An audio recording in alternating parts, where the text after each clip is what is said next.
ও আমার ভাইয়ের বন্ধুরা, গভীর মনোযোগ। আল্লাহ পাক কোরআনুল কারীমে বললেন, আলে ইমরানের ৩১ নম্বর আয়াতে, ইউহিব্বুকুমুল্লাহু ওয়া ইয়াগফির লাকুম যুনুবাকুম। আল্লাহ পাক বললেন, আমি আল্লাহ অবশ্যই তোমাদেরকে ভালোবাসি, আমি আল্লাহ তোমাদের পাপ ক্ষমা করি। আল্লাহ পাক আরো বললেন, ওয়াল্লাহু গফুরুর রহিম।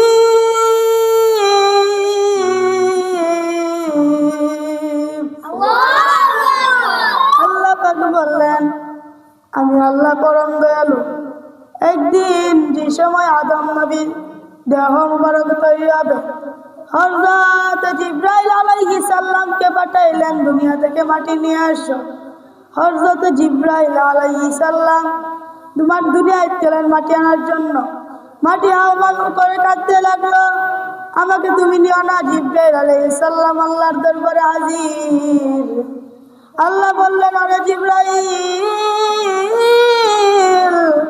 মাটি কই? মাটি? আল্লাহ জিবরাইল বললেন, আল্লাহ মাটি তো হাওয়া করে কাঁদতে লাগলো, আমার তো মায়া লেগে গেছে, আমি মাটি আনি নাই।